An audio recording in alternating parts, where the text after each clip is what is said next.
morning, and let me welcome Jonathan Beckett of Burgess. How do you do? I'm great, thanks very much, and thanks for joining us. I mean, look where we are. Yeah, we're great location. This is great spot. We're stunning. Yeah. We're at an IGY Marina, Island Gardens Marina, Yacht Haven Grand, I guess, to be formal with it.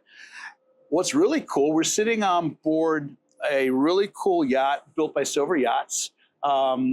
Name of this boat is? Name of this boat is Reduce. Reduce, that's right. She's a 36-meter catamaran. Yeah, aluminum hull and superstructure. Yeah. Built by Superyachts, not in their Henderson, Western Australia facility, but in their China facility. Correct.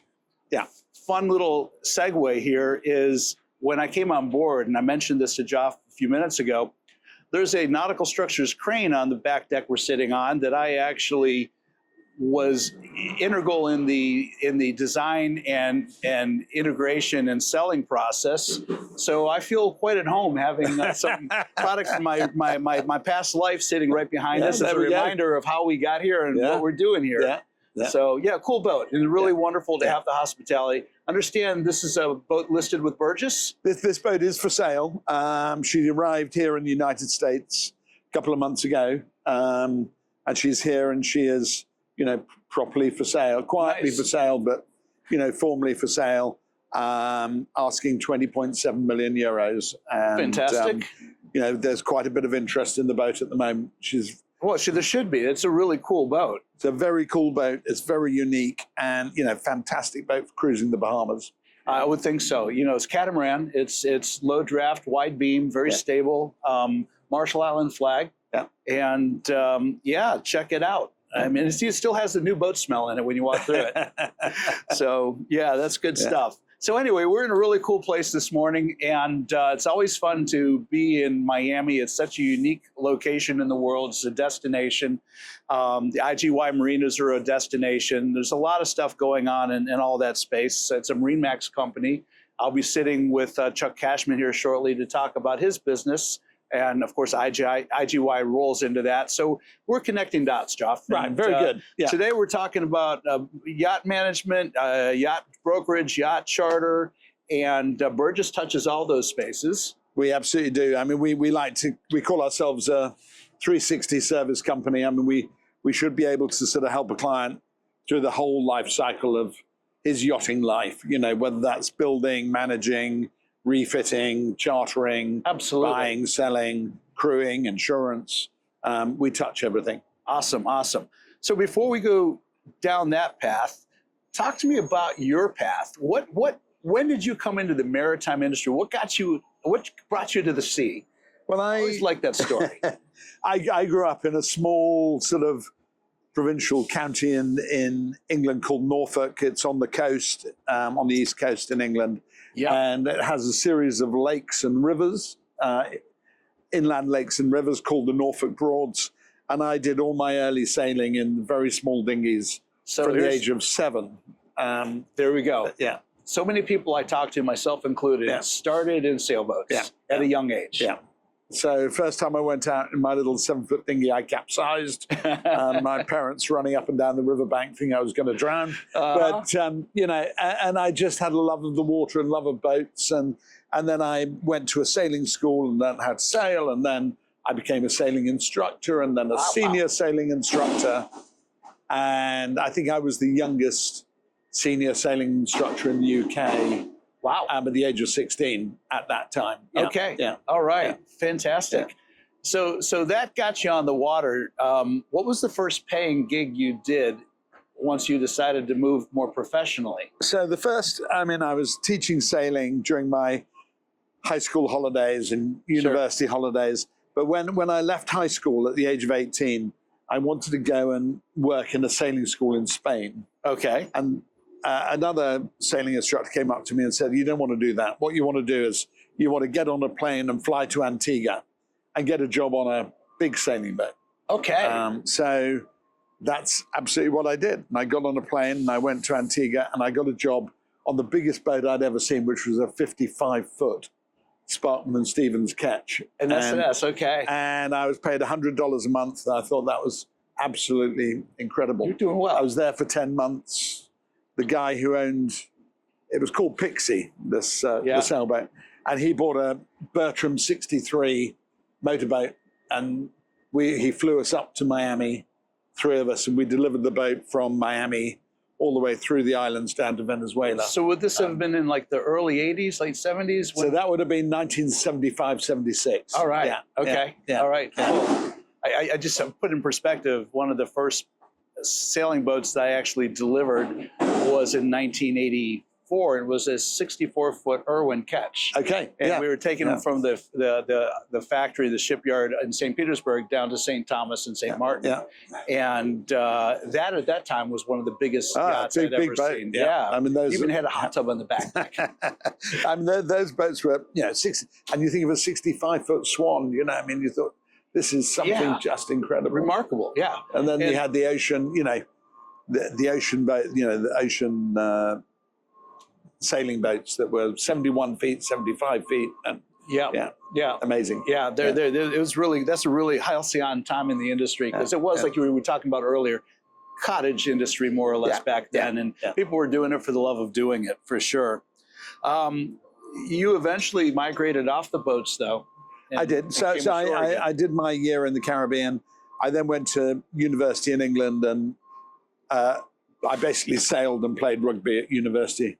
Did very little academics, I'm ashamed to say, but scraped through. And it's all right. And then I got a job working on a flotilla of 30-foot sailing boats in Greece, and had a brilliant time there. Really honed your sailing skills then. Yeah.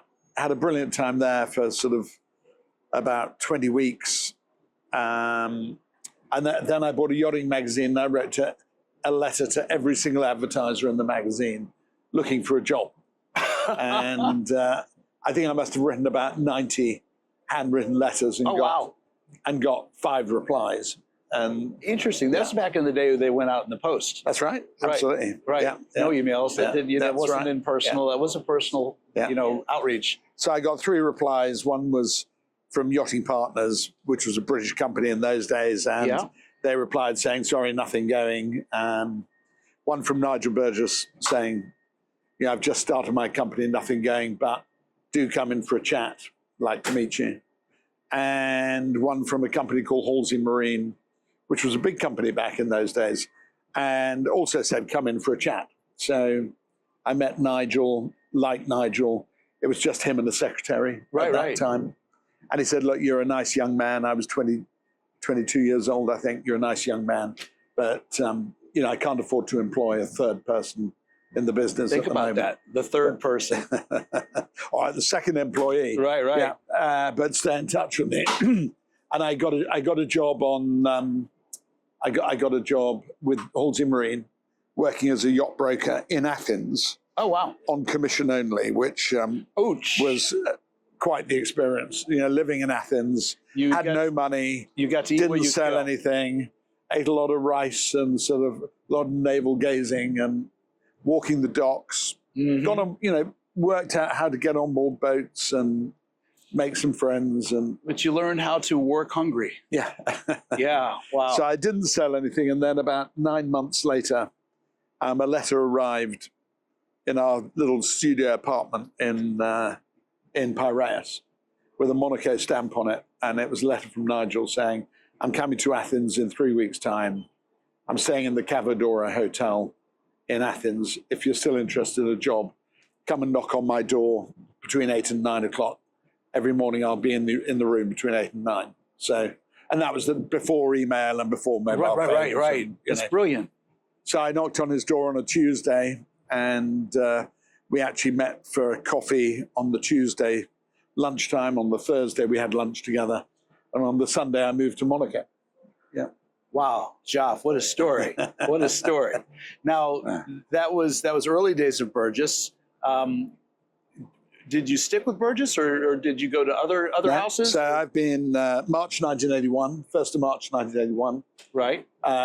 Was my start date. So I'm just about to end my 44th year and start my 45th year with Burgess. And, I was the guy who cleaned the car and made the coffee and put the coins in the phone box when Nigel was, making the phone calls. And, I learned from the bottom up. and it was a great experience. There's no better way to learn. Yeah. Right. Yeah. Right. So, And he was a great mentor. He was a fastidious, meticulous man. Right. And it was just him, his secretary, and then me. And, we learned everything from Nigel, but he was meticulous in everything he did. He was we learned a lot. groundbreaking. He was definitely an innovator in our industry at that time, no question about it. And unfortunately, I never had the opportunity to meet him. I know he passed before I had that opportunity, and I kind of regret not having that. I've met so many people in our industry that I would describe as iconic, and I'm blessed to have. And Nigel, unfortunately, is not one of those. So that's wonderful for your career. Now, did you go on to work for some other houses after that, or you just stayed right there? So 44 years, and the first 44 years. Okay, the first 44. So this is our 50th year.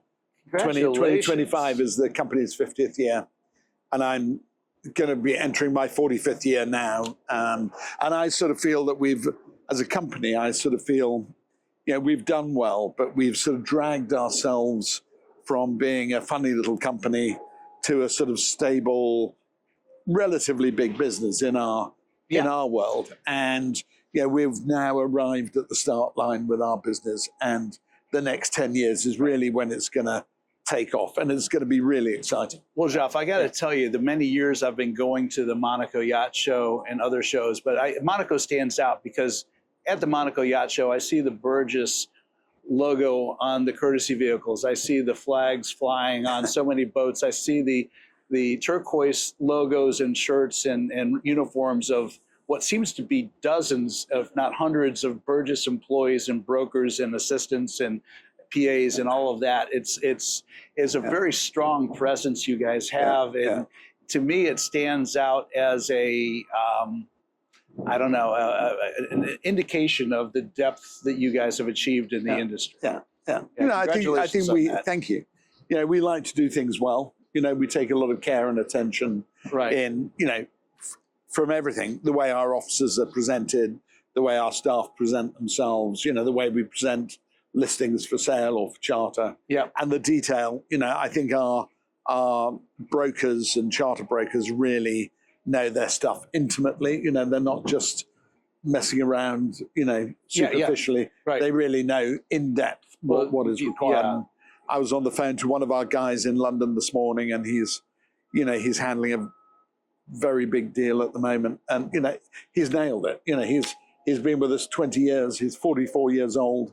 Wow. But he's got every tool in his toolbox. Well, in that period of time, you become an expert. You do. And again, if in the brokerage world, it truly is, with few exception, you eat what you kill.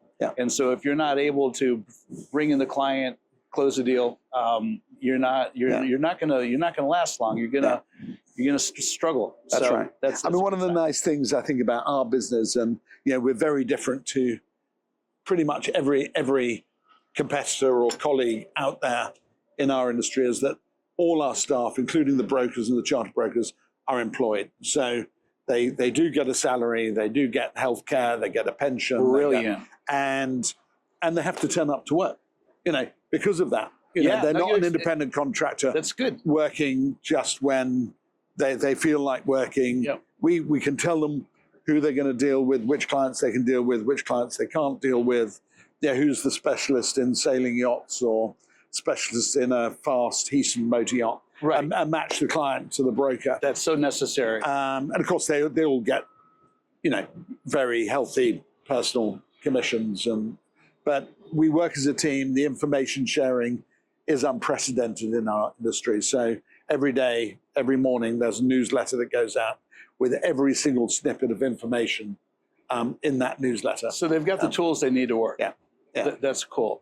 Now, I'm going to go back in time a little bit, in that most of my early career was working in developing new build projects, some refit projects. But, when I started in the late 80s, early 90s, I was involved in new construction predominantly.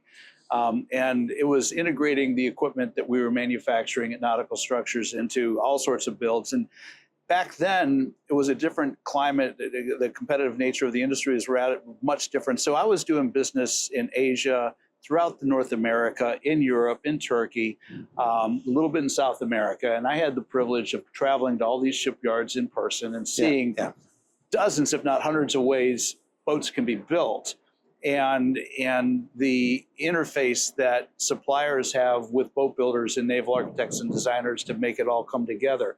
And one of my first experience with your company was at Delta. They were building the largest boat. I think it might still be the largest boat they ever built, Albatross. Albatross, indeed. Yes. And so I think the gentleman, the gentleman that I was dealing with directly was a gentleman named Lenny. I forget his last name. Lenny Pucci. Thank you, Lenny Pucci. So it was a really, I don't want to say it was a love-hate relationship, but he was good at what he did. So, you know, we had a lot of equipment being integrated and built into that boat. He was coming to our factory, watching how we were doing. We were out there at the Delta facility, and ultimately it was a very hands-on approach. I have not normally used to seeing that from a /management brokerage house. That was eye-opening for me. So we created a sort of new business division within Burgess, probably 20 plus years ago, called Burgess Technical Services, and it was really a new build supervisory role, and everything from a clean sheet of paper right through to delivery. And we employ around 20 naval architects, engineers, project managers in-house. Wow, in-house. In-house.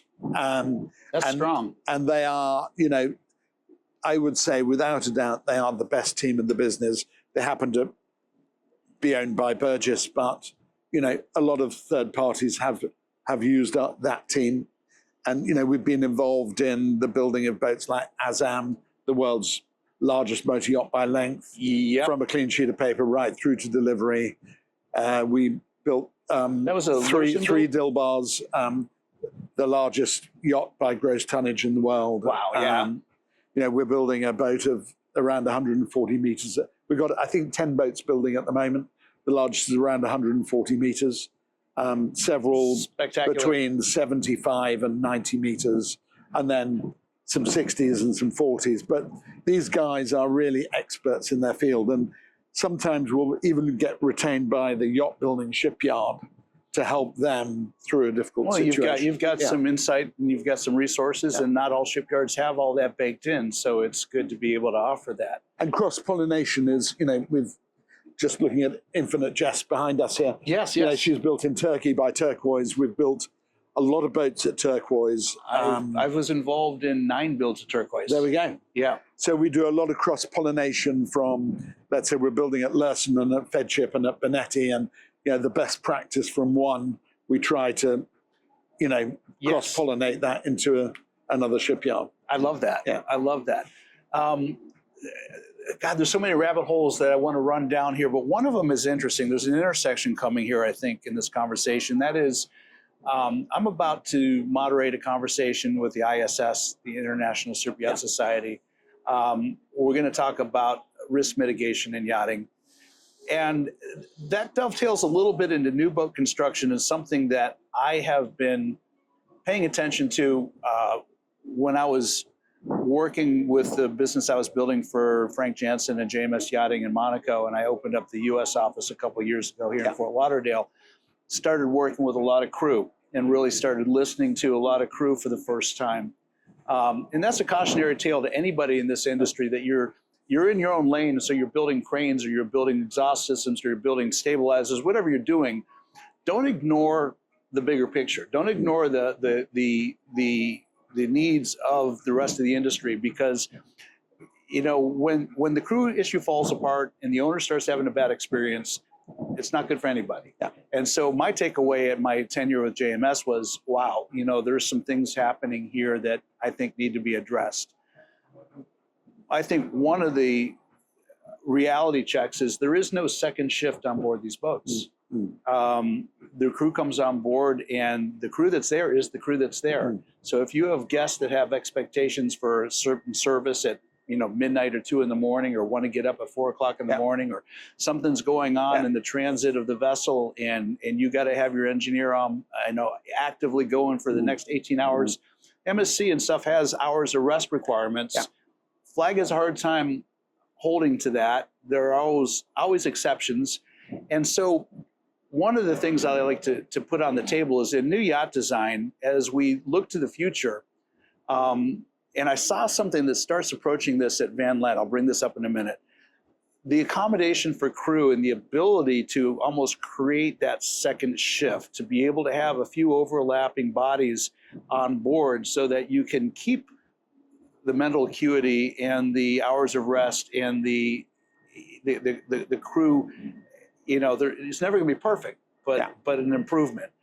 Have you seen any movement in that direction in projects you're involved in? Yes, I think so. And I think there's much more aware. I think it took a while for owners and shipyards particularly, owners particularly, to get their head around, the hours of rest requirements and the new rules and regulations around that. But I think going forwards, to get the very best out of your crew and to have a safe crew on board, who are operating the vessel to the very highest standards, then, we have to pay attention to, crew hours and to those requirements. So building larger cruise quarters, so we can sort of rotate people in and out during a charter where you've got young kids getting up at 6 or 7 in the morning and adults not going to bed till 3 or 4 in the morning. It's untenable. It's tenable for a few days, but it's untenable over several weeks. And so I mentioned I was at the Van Lent Yard in Amsterdam. I got an amazing tour by a friend of mine that works at Van Lent on the new Breakthrough, 119 meter. It's one of the first hybrid hydrogen fuel cell powered. Amazing. And so, I put my hands on the cryogenic tanks in the boat and went into the power plant and saw all that kind of stuff. That was cool. But what really stood out to me, Joff, was when I walked down through the crew accommodations, 2 decks of crew accommodations. I opened up a couple of those doors. They looked like hotel suites. Yeah. They were voluminous. They were incredibly well appointed. Yeah. You could do Pilates or yoga, in the morning with room to spare. It was. I looked at that and I thought, wow. I think the bigger the boat, of course, she's 116 meters, so she's a big boat, 7,000 gross tons. Yeah. And I think once you get up to boats of more than 3,000 gross tons, but 5,000, 7,000. 9,000, 15,000 gross tons, some yachts. And when, the cruise quarters get very much better and there's much more space allocated to crew. And there are, now there's an awareness for the need to have fitness centers for crew. Right. Relaxation areas, and maybe a couple of boats have got a crew cinema, and, trying to make life as comfortable as possible for the crew. Because it's a 24/7 thing. Yeah. And what I think owners need to understand is that it's the crew who are going to create your enjoyment on board the boat. You might have the most fabulous yacht, but with the wrong crew on board, it's always going to be painful. Oh my goodness. With the right crew on board, it's going to be the best time in the world. Well, Jeff, I talk about what I call the sacred trinity in our industry, and that is there's 3 legs that if they're healthy and doing right, the rest of the industry can prosper. But if they're damaged or struggling, it's almost impossible. And those 3 legs are owner, crew, and the asset. Yeah. And the asset being the vessel like we're on and the facilities we're sitting in. That's the asset that, everything else is I call the fluffy stuff. Yeah. And so when I talk to owners, and I talk to owners that have had negative experiences, it almost always points back to crew experience. Yes. Yeah. And so that's where, that's where this disconnect still exists. And that's where if this industry is going to grow and prosper, we as an industry need to look at how we can make a crew experience more tenable. 100%. Yeah. So, and, I think crew, the professionalism of crew. Right. Professionalization of crew. Where, it used to be sort of backpackers looking for a job, come on board for a few months, and they'd get off and do something else. But really, that people can make a career out of yachting, and a great career. Yes, they can. But the terms and conditions have to be right for them. Well, your business has launched a few careers. And, you know, that's something that I think is something to really proud of when you look at other people that have come in, learned, you know, from some of the best, and then said, okay, I've got the tools I need. I'm going to hang a shingle. I'm going to go do. And, you know, I find that is just so, you know, and that's what I like about this industry is this is an industry you can grow and build from.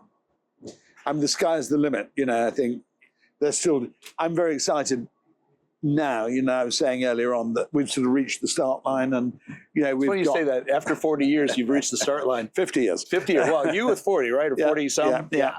But, you know, that's the way we feel. And we've got this fantastic group of young people working for us. Right. You know, and you hear people complain about young people and, their work ethic. But we have a really fantastic group of young people aged between 25 and 40 who've got great experience now. And, these guys are going to be taking on the business over the next 10 years. They're carving their own relationships. You know, they know more about the business than I do. The modern day business. You know, I've got a lot of historical knowledge, right? Yeah, legacy knowledge. But, you know, going forwards, these guys are smart. They're quick. They're dynamic.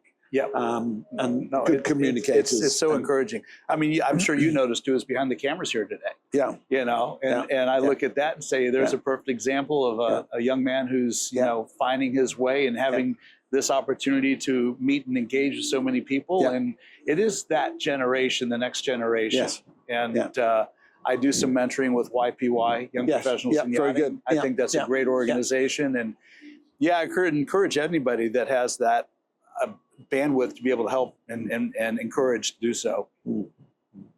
Charter yachts. Yes. You guys have a charter program. There's so many moving parts in the charter world right now. There's some really, really good boats, and there's some really, really good managers and brokers. And then there's, I mean, we're in Miami, which is arguably one of the shit shows of charter. So what's the Burgess program look like? How does that differ?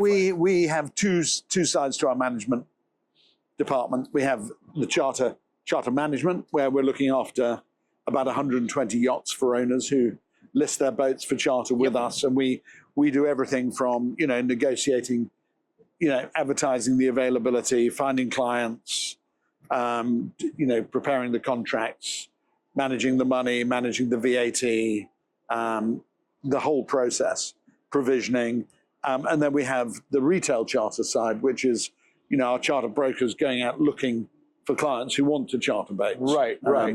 And it's a very, very active side of our business. We fix about 800 charters a year. So that's significant. Very significant. A lot of them are on very big boats, and I think our most expensive yacht at the moment is Renaissance. She's listed at between 3.5 and 4 million euros a week. So that's the very top end. That's plus expenses, plus VAT. So, right. And then we go down, to the smaller end, down to about 35 meters. Is that fills in all the Caribbean stuff and the Bahamian stuff and things like that. You got some of the same issues with crew and everything there too. In some ways, it's more dynamic and interesting because now the crew are looking at the upside of all the gratuity that potentially comes in. These quick turnovers and high expectations and all of that. That's you're working for what you're earning. Yeah, absolutely. And it can be very demanding on a charter. People are coming to have a really good time on board. So the hours can be long. The clients can be very demanding, but equally, a lot of our charters are family charters. It'll be the grandparents, the parents, and the grandchildren. And they're just coming to have a good time. And probably they're coming again and again and again. Often. They found the program they like. We have one client who, I think he's a world record holder, and he's chartered the same boat 27 times. Well, that's the client you want to take good care of. So he's chartered it 2 or 3 times a year, every year, and really good. It's a family charter. you know, Well, okay. lovely people. Well, here's another little segue for us then, because I look at the world of yacht construction, new projects, new builds, and I always talk about, goes back to the sacred trinity, taking care of the owners. And so when an owner has a bad experience in owning a yacht, building a yacht sometimes, feels like he's been disrespected, ripped off, or whatever that looks like, his option is charter. Yeah. Economically, is there an upside to basically chartering 27 times versus going in and you know, building a boat new? I mean, is that well, interestingly, you know, I think eventually clients tend to want to own their own boats, but there are some people that will never own their own boat. Right. Chartering is their bag. You know, they enjoy it. They can step on board. They can step off. Yeah.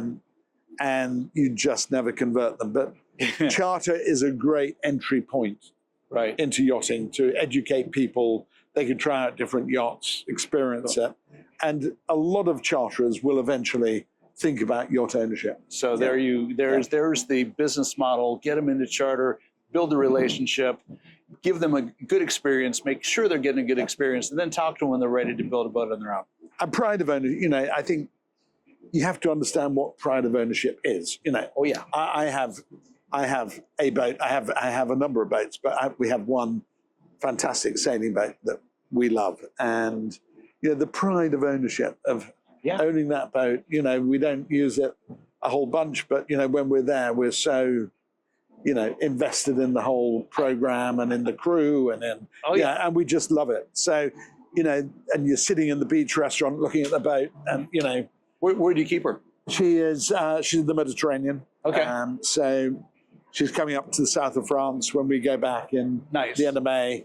And then we're going to do a regatta in Sardinia. Oh, wow. And then we're cruising in Greece over the summer. Yeah. So sounds like a lovely summer coming together. Not bad. No, that's cool. So busman's holiday. Yeah, well, you know, you got to get it where you can, you know, and sometimes you build that into the way your business works. So I've learned that if I'm going to take any real time for myself, I usually do it on the front end or back end of a trip to visit some wonderful part of the world and get some Rick time, you know, and take the family with me. Yeah. Ritz-Carlton collection. Yes. I've had a few conversations about this. Initially, I thought this would be a big disruptor, but I think the feedback I'm getting is no, quite the contrary. It's a potential feed for potential new yacht clients that are going to experience this exceptional experience on a smaller cruise ship, and then say, "Wow, if this is good, what's next?" Agreed? I do. I think it's a very different experience to cruising on a private yacht. You know, I think the Ritz-Carlton do a great job, and it's very high-end mini cruise ship, you know, standards. But it's not like being on your own yacht where you wake up in the morning and actually you decide you really like this bay and the restaurant you went to last night. Right. You want to go back there again tonight, or and you just stay where you are, or you decide, you know, this bay is a little bit choppy. Let's go round. Where can we go next? But I think you're right. It's going to be a good feeder market into private yachting.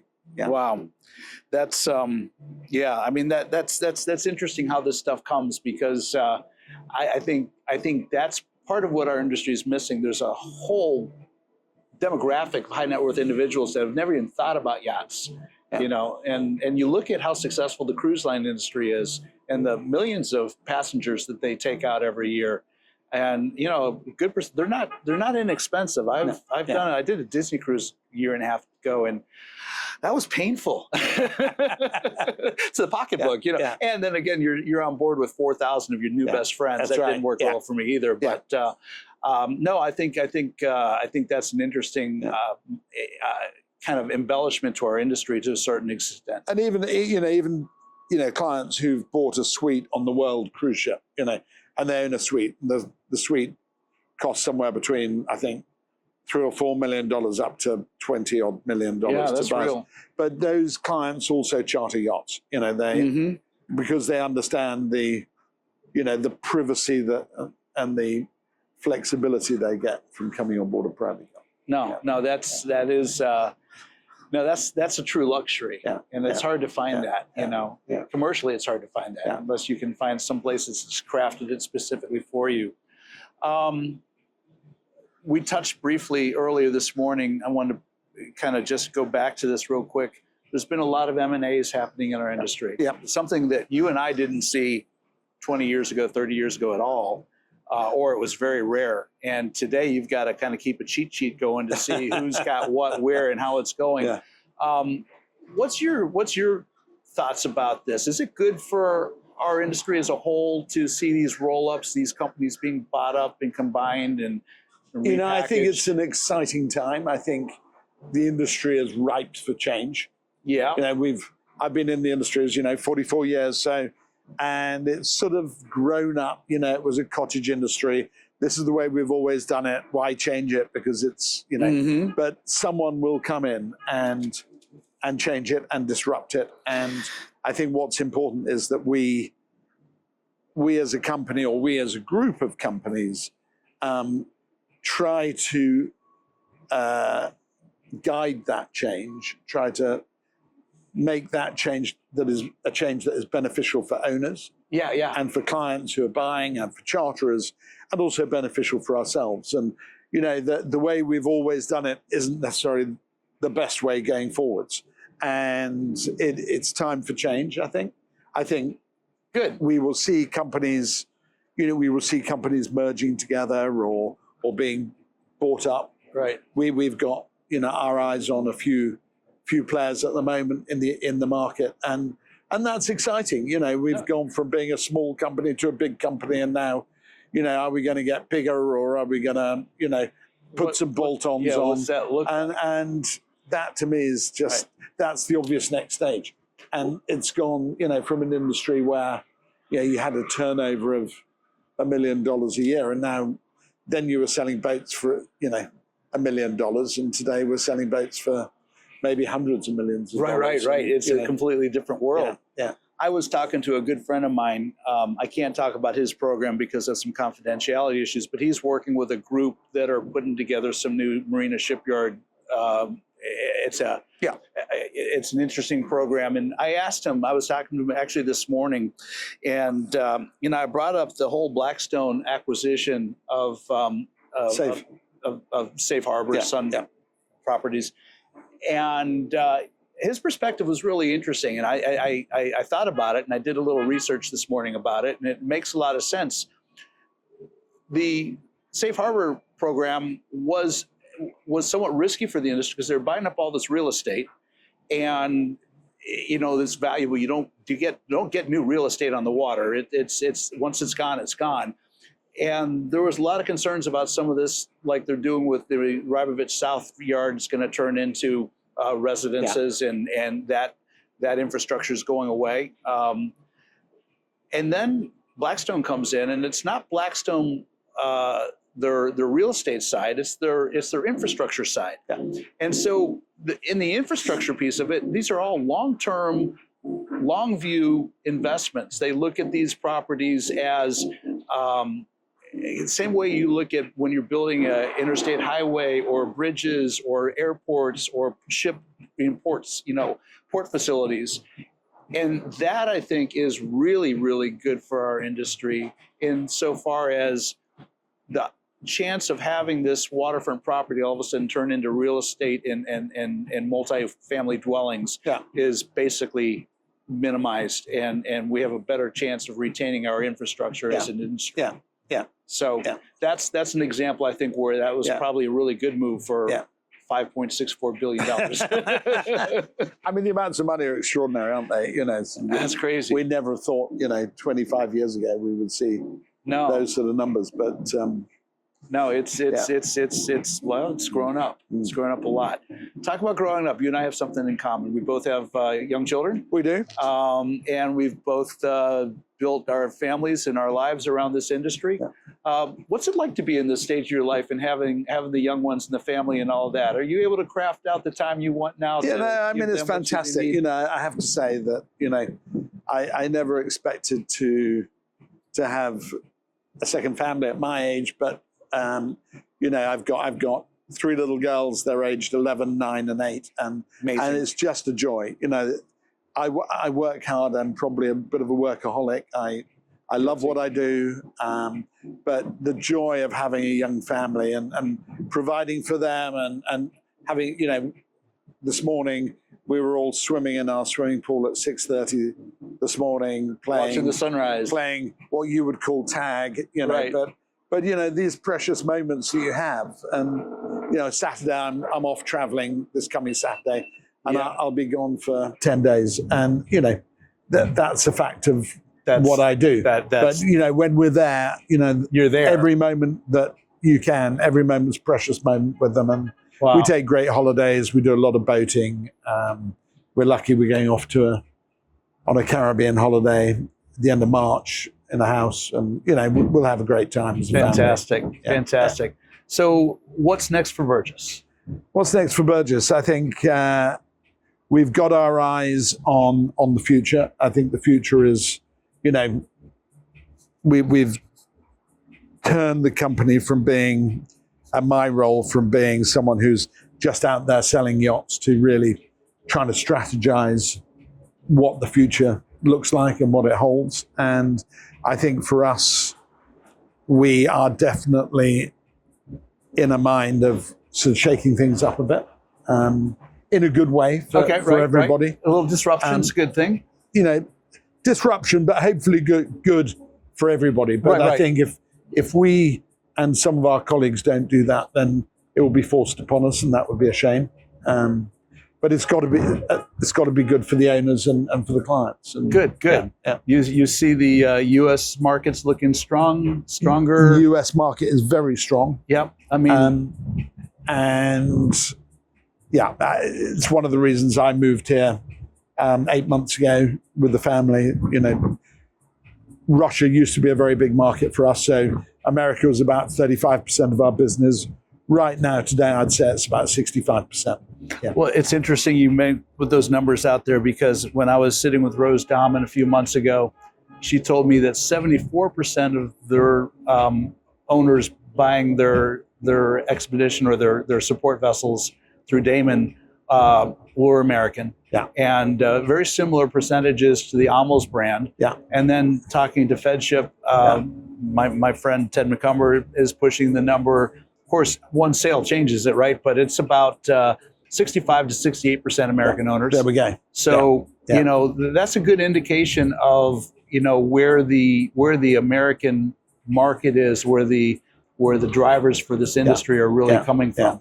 So it's an exciting time to be here. You know, we're here for the foreseeable future in America. The idea is to expand. We had 3 offices: New York, Miami, and Beverly Hills in California, and we've recently opened an office in Aspen, Colorado. Oh, wow.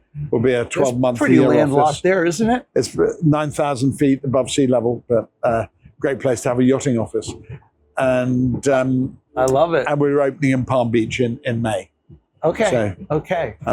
Fantastic. And we're trying to expand our team, and you know, quite a looking for good here. people. So put it out there. Burgess is looking for some good people. Everybody. Indeed, we are. Absolutely. Yeah. Who should they ask for? Should ask for me. All right. There you go. That's why I'm here. All right. Yeah. Wow. Well, Jonathan, this has been remarkable. You know, we met at the IBA conference a couple months ago, and I thought, you know, I want to talk to Joff. I want to get you on the show and get your voice, you know, as part of what we're doing here. I'm glad we did. Hopefully sometime in the future we can circle back around and do a follow-up. Love to do that. But I just find your business remarkable. I find your life experience, I think it's, I don't want to say enviable, or at least you're someone to emulate. I think you've done a great job of showing the path of how you can come from just tenacity, you know, writing all those letters, looking for that opportunity, you know, getting Nigel to bring you on and believing in you, and then just making it work. That's a great story. It's a great story. No, it's, you know, I've loved every minute of it. And as you know, we've produced a fantastic book for our 50 years, and you know, I write in the front of it to all clients, and I say, you know, this is a celebration of the first 50 years of Burgess, and I love it. here's to the next 50. I love it. I love it. Well, I look forward to crossing paths with you again. Brilliant. Job. Thank this you, has Rick. been real fun. It's been my pleasure. And thanks for the hospitality. We've really enjoyed, being here and having this gorgeous ambiance we're enjoying. And let's go take a look at this boat and have the good rest of the day. Excellent. Good. All right. Thanks for you, joining Rick. me. Thank you so much. My pleasure. Yeah. All right. Until the next time, I'm out of here.